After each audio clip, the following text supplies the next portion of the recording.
번 문제 한번 볼까요? 자, 원에서 여기 이 호에 대해서 중심각이 54도, 그 다음에 이 긴 호에 대한 원주각이 64도, 그 다음에 요 오른쪽에 있는 요 호에 대한 원주각이 x입니다. x를 구하는 문제입니다. 자, 일단 알아야 될 내용이 있죠. 중심각과 원주각. 잠깐 복습하고 갈게요. 다들 알겠지만 어떤 원에 대해서 이 동일한 호에 대해서 중심각이 존재하죠. 중심각.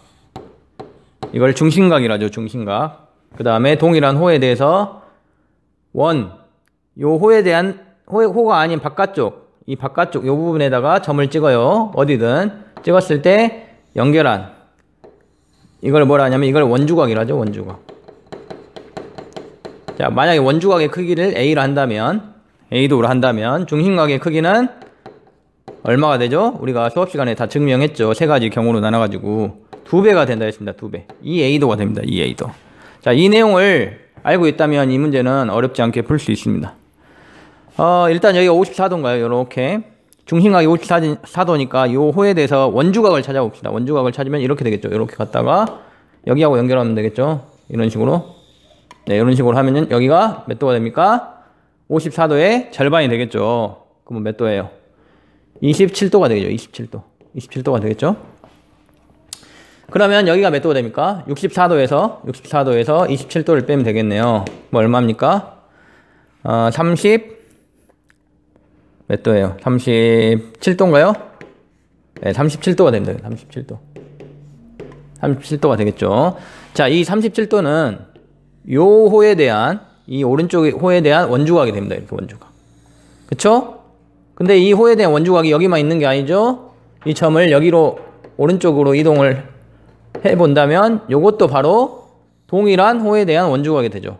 동일한 호에 대한 원주각이기 때문에 각의 크기가 같겠죠. 그래서 x가 37도가 됩니다. 그래서 이 문제의 답은 37도가 됩니다. 이 x를 구하면 되겠네요. x. 어떻게 할까요? 이렇게 하면 되겠네요. 지금 요 호의 길이가 9잖아요. 호의 길이 9에 대해서 중심각의 크기가 120도가 되겠죠. 이 부채꼴에 대해서. 그러면 호의 길이가 3에 대한 부채꼴도 있겠죠. 보조선을 이렇게 그어보면. 요 부채꼴이 되겠죠. 요 부채꼴. 여기는 몇 도가 될까요? 중학교 1학년 때 이런 걸 배웠어요. 중학교 1학년 때 호의 길이와 중심각의 크기. 부채꼴에 기억이 날 겁니다. 호의 길이와 부채꼴의 중심각의 크기는 비례한다. 정비례한다. 자, 이런 내용을 우리가 중학교 1학년 때 배웠습니다. 그 내용을 기억해가지고 풀면 되겠네요. 그러면 여기가 호의 길이가 3cm고 9cm니까, 근데 9cm일 때 120이었죠. 그러니까 3일 때 여기를 얼마라고 해볼게요. 3일 때 중심각이 얼마다. 그런데 9cm일 때는 중심각이 120도다. 이렇게 식을 비례식으로 만들 수 있겠네요. 그러면 이게 3배죠. 3배니까 얘도 이렇게 하면 3배가 되겠죠. 정비례 하니까. 그럼 거꾸로 추정하면 이게 얼마죠? 40도라는 걸 알 수 있죠. 40도. 40도가 되겠죠. 그러면 여기서 여기까지가 40도고 여기서 여기까지가 120도니까 요 전체는 얼마가 되겠습니까?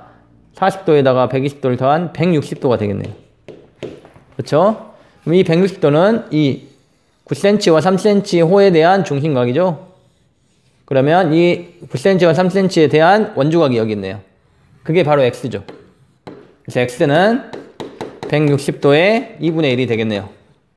그래서 얼마가 됩니까? 80도가 됩니다. 80도.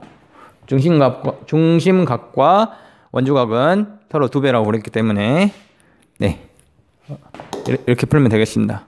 이런 그림이 되고 여기가 이제 원의 중심을 지납니다. 이게 지름이에요. 지름. 이게 지름이다.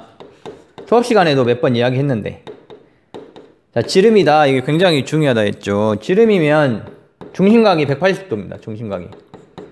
중심각이 180도라고 이야기했습니다. 그럼 중심각이 180도면 원주각은 중심각의 2분의 1이기 때문에 90도가 되겠죠. 90도. 원주각이 90도. 그래서 지름이 나오면 원주각이 90도구나. 여기까지 생각을 해야 됩니다. 그러면 잘 보면 지금 요게 지름이기 때문에 요 점이 됐든 보조선을 이렇게 그어 보면 요게 바로 원주각이 되는 거죠. 원주각. 요 각도가. 여기가 직각이 됩니다. 여기가 180도이기 때문에. 그렇죠? 그러면 여기가 90도가 되면 이쪽도 90도가 되겠죠. 이렇게 90도. 됐죠? 그렇죠? 90도라는 걸 알 수 있습니다. 그 다음에 또 할 수 있는 게 뭐가 있냐. 이 원주각에 대해서 이쪽 원주각이 아니죠. 이 길이, 이 호에 대해서 중심각이 56도라고 되어 있네요. 이게 하나의 힌트죠. 56도. 그러면 이 동일한 호에 대한 원주각도 존재하겠죠. 요 점 잡으면 어때요?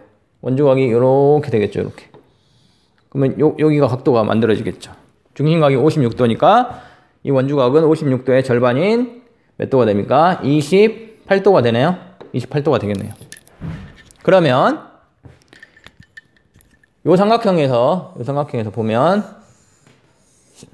각이 하나, 둘, 셋 중에 각이 두 개가 우리가 두 개를 구할 수 있었죠. 그러면 요 나머지 한 각도 구할 수 있겠네요. 삼각형의 세 각의 합은 180도니까 180도에서 90도를 빼고 28도를 빼면 되겠네요. 그럼 몇 도가 됩니까?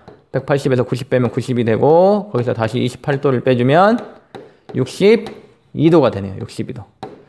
그래서 요 우리가 구하고자 하는 요 부분의 각은 62도가 됩니다. 이런 식으로 풀면 되겠죠. 그래서 요거 지름일 때는 항상 원주각이 90도가 된다. 수업 시간에도 이야기했는데 원주각이 90도가 되면 직각삼각형이 만들어집니다. 그쵸? 직각삼각형이 만들어지면 어디까지 연결이 돼요? 피타고라스 정리하고 그 다음에 조금 어렵게 내면 삼각비 내용까지 연결되는 그런 중요한 이게 하나의 시작이 되는 거죠. 원안의 사각형이 있고 이 부분의 각의 크기를 구하라는 문제입니다. 일단 하기 전에 이걸 알아야 될 것 같아요. 원과 삼각형.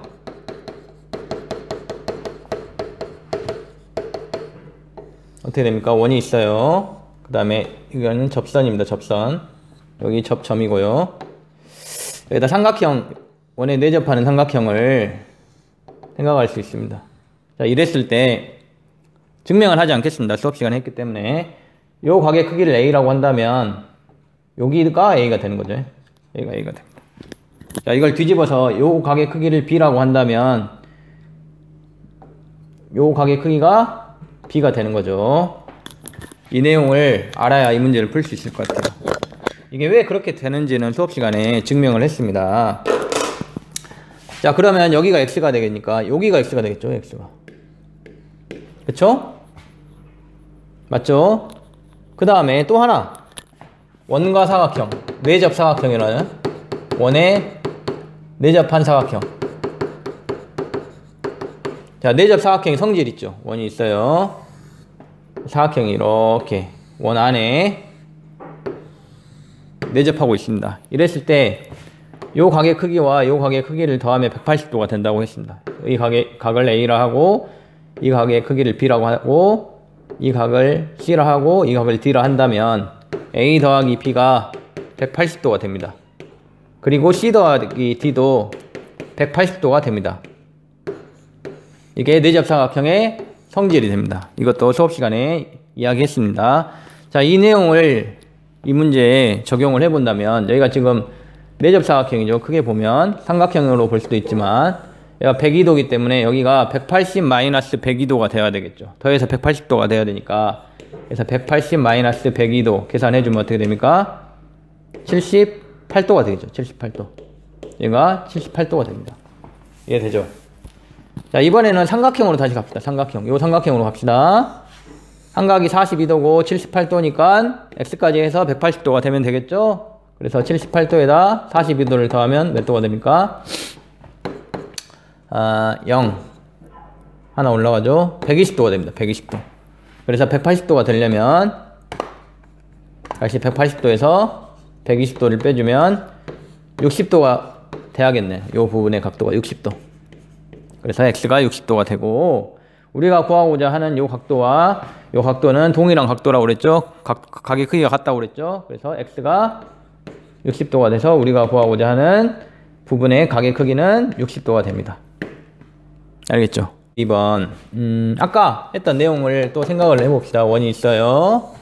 관련 내용이라 일단 알고 넘어갑시다. 원이 있어요. 접선이 있어요. 삼각형을 여기 원에 내접하는 삼각형이 존재합니다. 그랬을 때 여기를 A라고 한다면 여기가 A가 된다 했죠.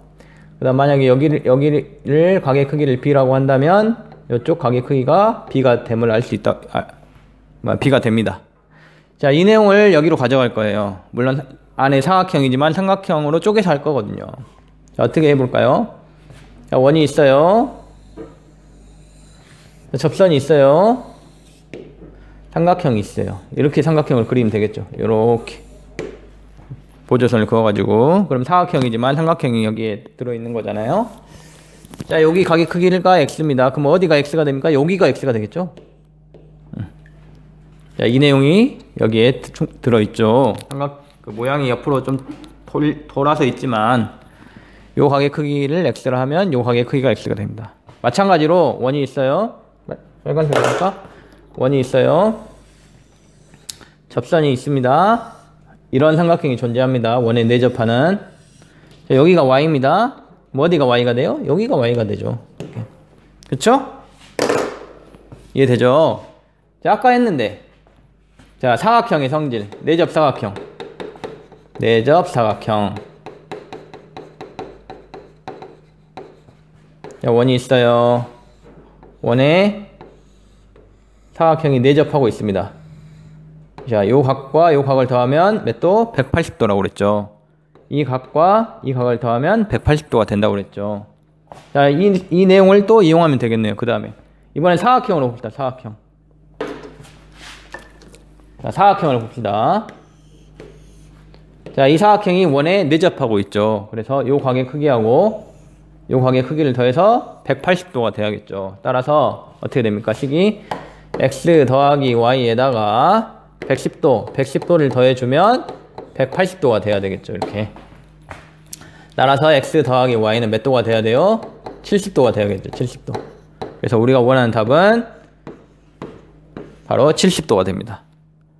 그래서 동일한 그림에 삼각형도 들어있고 사각형도 들어있기 때문에 이것을 중복해서 들어있기 때문에 조금 복잡할 수도 있지만 이거를 빨리빨리 찾아내가지고 우리가 알고 있는 내용하고 연결을 잘 시켜줘야 합니다. 자, 13번 문제 한번 풀어보겠습니다. 13번은 이런 문제입니다. 실생활과 관련된 문제인데 얼핏 보면 어려워 보이죠. 근데 막상 문제를 읽어보고 자세히 들여다보면 아주 쉬운 문제라는 것을 알 수 있습니다. 이게 벨트가, 이게 지금 원이 두 개가 있고요. 이 사이를, 바퀴가 두 개 있네요. 큰 바퀴가 있고, 작은 바퀴가 있고, 이 사이를 이렇게 벨트가 이렇게 지금 연결되어 있는 겁니다. 그래서 얘가 이렇게 돌아가는 거겠죠. 자, 이런 상황에서 이 각도는 36도고요. 요 각도와 요 선의 각도와 요 선의 각도는 36도고, 그다음 구하고자 하는 게 뭐냐면 큰 바퀴에서 이게 이제 작은 바퀴는 볼 필요 없이 큰 바퀴만 보면 되겠죠. 큰 바퀴에서 벨트가 닿지 않는 부분을 찾아야 됩니다. 이 부분은 벨트가 바퀴에 닿아 있습니다. 여기를 접점이라고 하면 벨트가 닿지 않는 부분은 바로 이 부분이 되겠죠. 이 부분과 여기도 바퀴에 벨트가 닿아 있겠죠. 이 부분은 여기를 접점이라고 하면 이 부분이 되겠습니다. 이 부분. 얘가 바퀴와 벨트가 닿지 않는 부분이 되겠죠. 이것이 이루는 호의 중심각의 크기를 구하여라. 그러니까 이쪽은 벨트에 닿아 있으니까 이렇게 여기서 잘라보면 이런 데는 90도가 되겠죠. 90도. 바로 우리가 원하는 호가 어디냐면 바로 여기가 됩니다. 이 부분이 이 벨트와 바퀴가 닿아 있지 않는 부분이 되겠죠. 그렇죠? 이쪽은 이제 벨트가 바퀴에 닿아 있는 부분이 되고, 그럼 여기가 과연 몇 도가 되겠냐, 이런 문제입니다. 문제 해석이 조금 어렵지 이 문제만 잘 해석하면 아주 쉬운 문제입니다. 그러면 어떻게 됩니까? 이렇게 되지 않습니까? 여기 36도. 요거는 몇 각형입니까? 사각형이 돼요, 사각형. 여기 90도. 90도니까. 사각형이 360도죠? 180도가 아니고.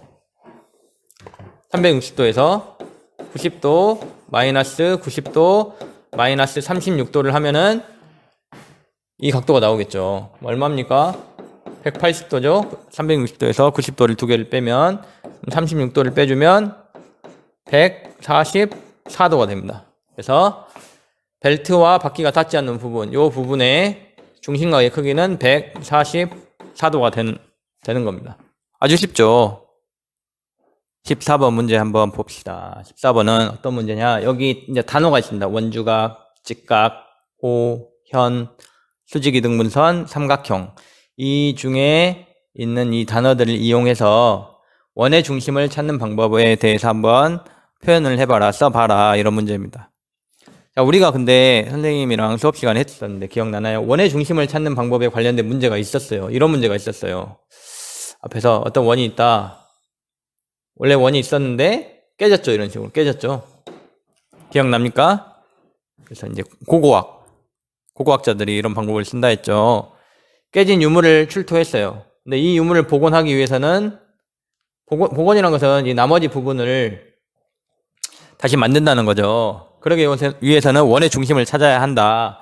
원의 중심을 찾아서 그걸 이용해서 원의 대칭성을 이용해서 반대쪽 부분의 모양도 우리가 복원할 수 있다고 그랬죠. 그러면 원의 중심을 어떻게 찾냐, 이런 이야기에 관련된 문제가 스스로 해결하기 있습니다. 그때 어떻게 우리가 공부했죠? 여기다가 현을 하나 긋죠, 현. 그 다음에 여기도 현을 하나 긋는다고 그랬죠.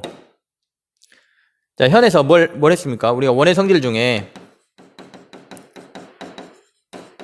첫 시간에 이런 걸 배웠죠. 원이 있다. 원의 현이 있다. 원의 중심이 있다. 이 중심에서 이 현에다가 수선을 그리면, 수직으로 내리면 어떻게 된다 했죠? 이 현이 이등분 된다 했죠. 이 내용을 이용하면 되겠죠. 이 내용을 역으로 이용하면 됩니다. 그래서 이 현에서 현이 이게 선분이겠죠. 길이가 일정한 선분. 그래서 1학년 때 배웠던 작도 방법 중에 직선의 선분의 수직 이등분선을 작도합니다. 수직 이등분선. 수직 이등분이라는 건 뭐냐면 직각이면서 이등분하는 선을 말하죠. 이게 수직 이등분선이죠. 그러면 원의 중심이 어디에 있겠습니까? 여기 어딘가에 있겠죠. 이쪽에. 이 내용을 뒤집어서 말한 거니까 원의 중심에서 수선을 내리면 이등분한다. 반대로 어떤 현에 대해서 수직 이등분선을 그으면 어딘가에 원의 중심이 있겠죠. 이해됩니까? 자, 그 다음에 또 이쪽에서 다른 쪽에서 현을 하나 그려가지고 이 현에 대해서 수직 이등분선을 긋는 거죠. 직각이고 이쪽 길이가 절반. 길이가 똑같은. 그러면 이 수직 이등분선 어딘가에 원의 중심이 또 존재하겠죠. 그럼 그 원의 중심은 바로 이 점이겠죠. 이 점. 수직 이등분선 상에 있기 때문에 이 수직 이등분선 상과 이 수직 이등분선 상에 원의 중심이 존재하니까 결국에는 수직 이등분선들의 여기가 교점이 되겠죠. 교점. 이런 식으로 원의 중심을 찾아가지고 복원을 한다라는 걸 우리가 공부를 했습니다. 그러면 그 내용을 여기다 쓰면 되겠네요. 수직 이등분선, 현 두 가지 내용으로 써주면 되겠죠. 어떻게 쓰면 됩니까? 두 현에 이제 현이 두 개여야죠. 두 번을 해야 되니까 두 현에 수직 이등분선의 교점이겠죠. 바로 원의 중심이. 이렇게 찾아주면 되겠죠. 두 현의 수직 이등분선의 교점이 바로 원의 중심이 되겠죠. 원의 중심이다. 자, 우리가 배운 내용 중에 원의 중심을 찾는 가장 쉬운 방법입니다. 이렇게 하면 되겠네요.